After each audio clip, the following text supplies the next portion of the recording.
इस मिट्टी में अमर क्रांतिकारी शहीद चंद्रशेखर आजाद के बलिदान का रक्त भी मिला हुआ है। ऐसी महान भूमि और यहां के लोगों का मैं अभिनंदन करता हूं। साथियों, उत्तर प्रदेश में 4 चरणों के चुनाव हो चुके हैं।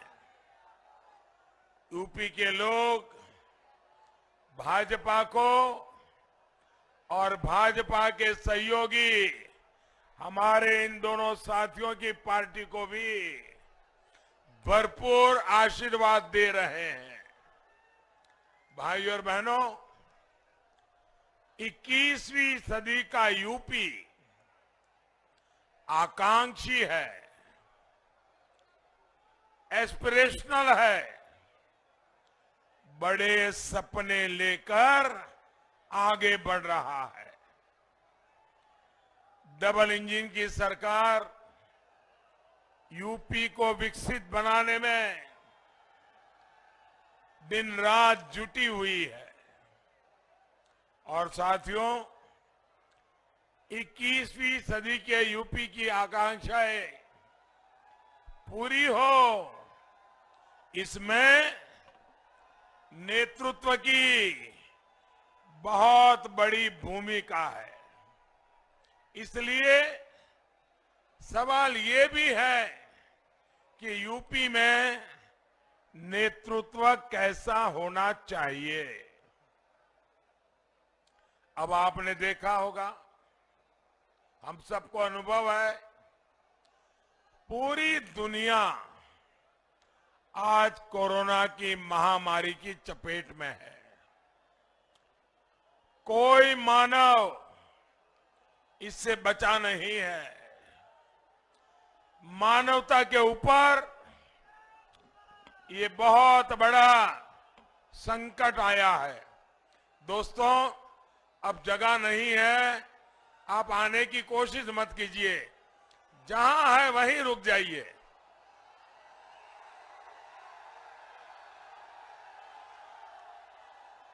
आपका प्यार, आपके आशीर्वाद के लिए मैं आपका बहुत आभारी हूं। भाइयों बहनों, योगी जी के नेतृत्व में इस क्षेत्र के सपूत मेरे परम मित्र केशव प्रसाद मौर्य जी ने यहां दिन रात एक कर दिया।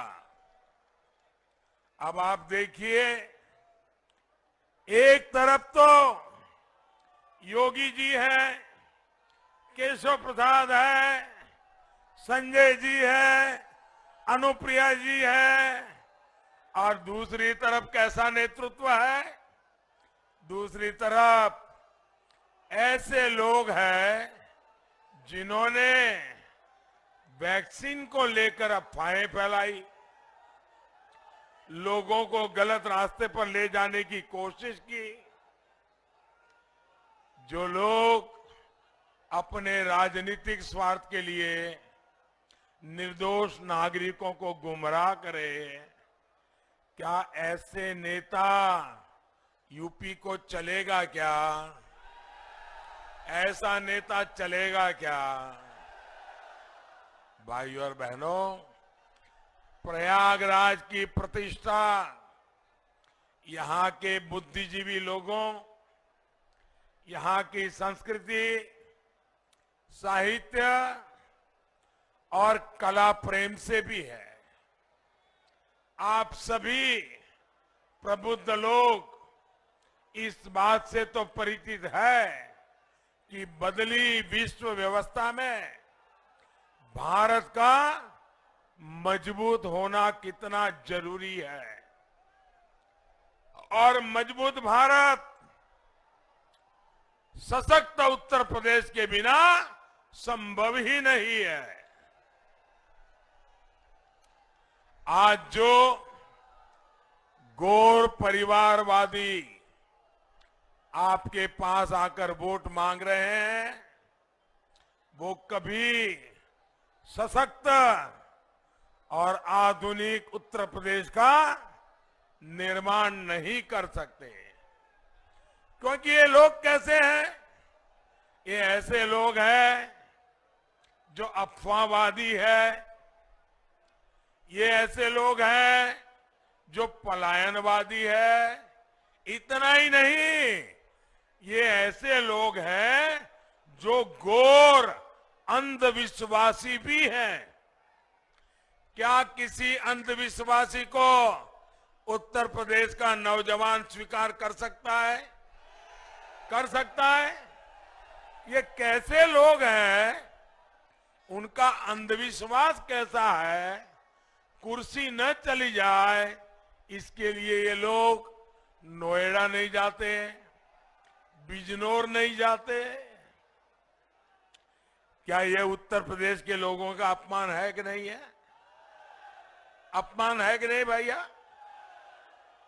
बिजनौर से जो टैक्स आता है उसमें तो मलाई मारने को तैयार, नोएडा से जो टैक्स आता है उसमें मलाई मारने को तैयार, लेकिन वहां के लोगों को मिलके जाना, उनके सुख दुख पूछना, उसमें अंधविश्वास आड़े आ जाए। क्या ऐसे लोग उत्तर प्रदेश का भला कर सकते हैं? आधुनिक उत्तर प्रदेश बना सकते हैं? 21वीं सदी के आधुनिक होते उत्तर प्रदेश को ऐसा नेतृत्व कभी भी मंजूर नहीं हो सकता। ये लोग क्या कभी यूपी के युवा का, यहां के नौजवान का, उनका सोच क्या है, उनका मन क्या है, क्या ये अंधविश्वासी लोग समझ सकते हैं? समझ सकते हैं? आप मुझे बताइए, जिनकी सोच ऐसी हो वो यूपी को आधुनिक बना पाएंगे? यूपी का भला कर पाएंगे? नौजवानों को समझ पाएंगे? भाइयों और बहनों, जब मैं किसी भी पद पर नहीं था और पार्टी का एक छोटा सा कार्यकर्ता था और पार्टी के काम के लिए हिंदुस्तान भर में भ्रमण करता था और मुझे अक्सर प्रयागराज आना होता था। एक तो यहां की यूनिवर्सिटी का गौरव और दूसरा यहां के होनहार छात्र छात्राएं।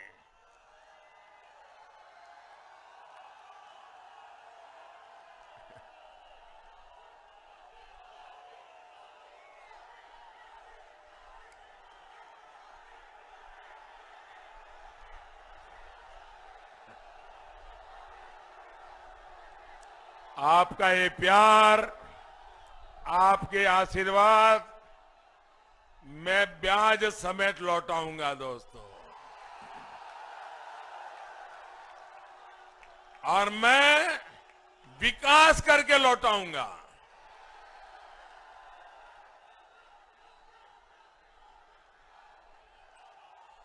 प्रयागराज एक तरह से मेधावी युवाओं का भी संगम है। लेकिन 2017 के पहले की सरकारों ने यहां की प्रतिष्ठा को खूब ठेस पहुंचाई दोस्तों। पूरे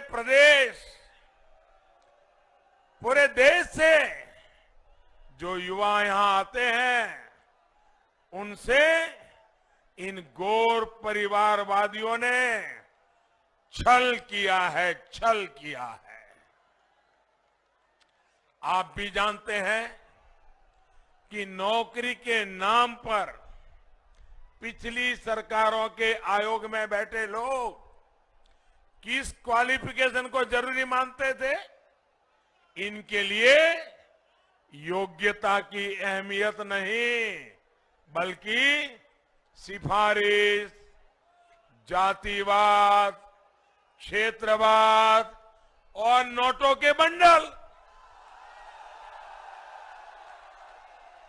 यही सब कुछ था। इन लोगों ने अपने कारोबारियों को आयोगों की जिम्मेदार पदों पर बिठाकर जो खेल खेला, उसने कितनी ही युवाओं की जिंदगियां तबाह कर दी, होनहार युवाओं की। आज ये लोग नौकरी के नाम पर फिर उत्तर प्रदेश के युवाओं को धोखा दे रहे हैं, धोखा। भाइयों बहनों, सच्चाई ये है कि इन लोगों ने अपने 10 साल के शासन में सिर्फ 2 लाख लोगों को सरकारी नौकरी दी, और वो भी भाई भतीजावाद, जातिवाद, पैसों के बंडल। जबकि योगी जी की सरकार ने अपने 5 साल में, उन्होंने 10 साल में 2 लाख, और योगी जी ने 5 साल में 5 लाख नौजवानों को सरकारी नौकरी दी। और ये नौकरियों में भी सिफारिश का रास्ता नहीं, भ्रष्टाचार का रास्ता नहीं, जातिवाद का रास्ता नहीं, भाई भतीजेवाद का रास्ता नहीं, पूरी तरह पारदर्शिता के साथ गरीब के बेटे बेटी को भी रोजगार देने का काम किया। साथियों, हमारी सरकार ने युवाओं की दिक्कत को समझना, उनकी परेशानियों को दूर करने का ईमानदारी से प्रयास किया है। पहले उत्तर प्रदेश में पीसीएस की परीक्षा का सिलेबस और यूपीएससी का सिलेबस अलग अलग होता था, और इसके कारण क्या होता था, छात्र छात्राएं इन दोनों परीक्षाओं की अलग अलग तैयारी करते थे। उन पर बहुत बोझ बढ़ जाता था, बहुत समय लगता था, धन भी बहुत खर्चा होता था। हमारी सरकार ने आपकी ये परेशानी समझी, और अब आज यूपी पीसीएस और यूपीएससी का सिलेबस लगभग एक जैसा कर दिया। यानी एक ही मेहनत से, उतनी ही मेहनत से आप दोनों परीक्षा की तैयारी करिए, दोनों परीक्षाएं दीजिए, और आप आगे आकर के देश का भविष्य बनाइए।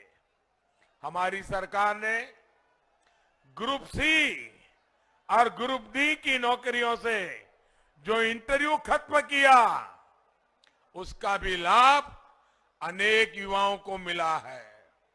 साथियों, पहले की सरकारों में विकास के नाम का, विकास के काम ना होने की एक और बहुत बड़ी वजह थी जातिवाद और भाई भतीजावाद।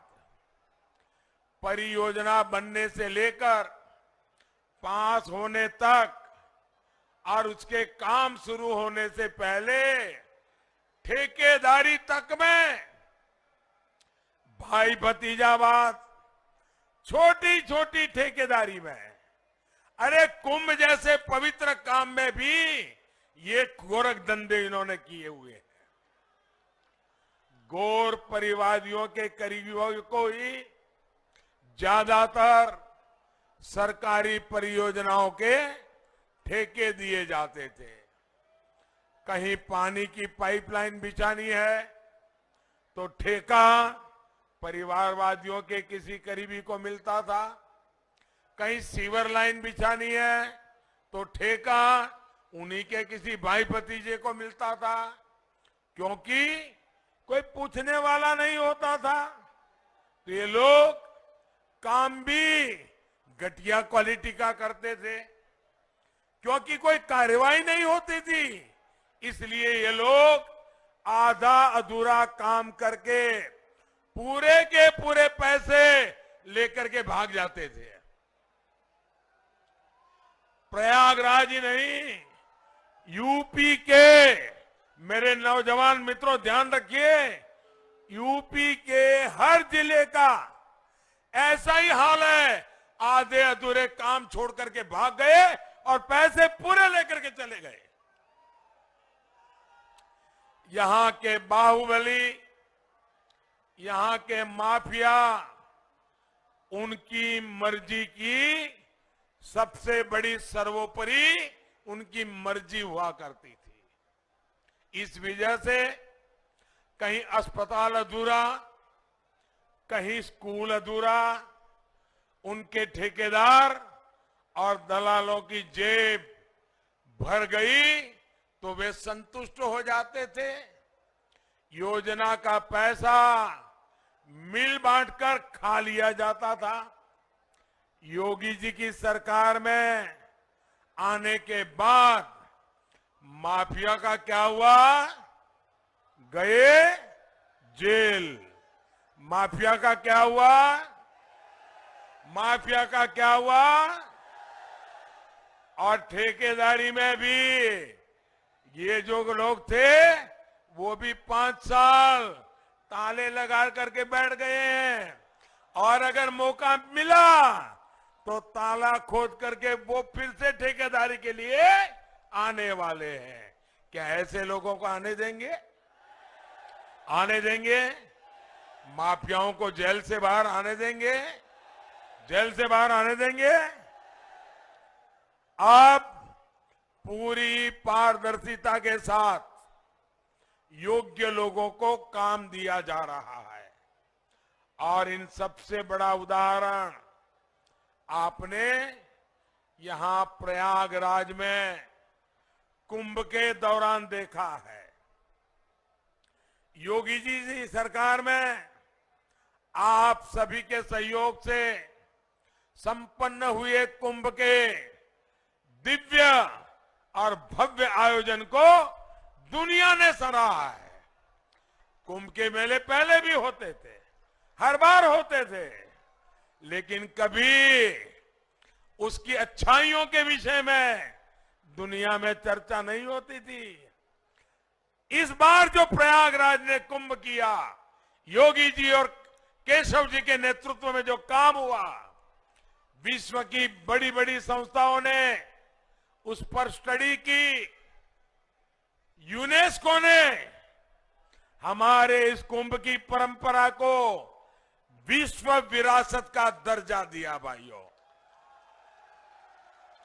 क्या प्रयागराज के हर नागरिक को गौरव होता है कि नहीं होता है?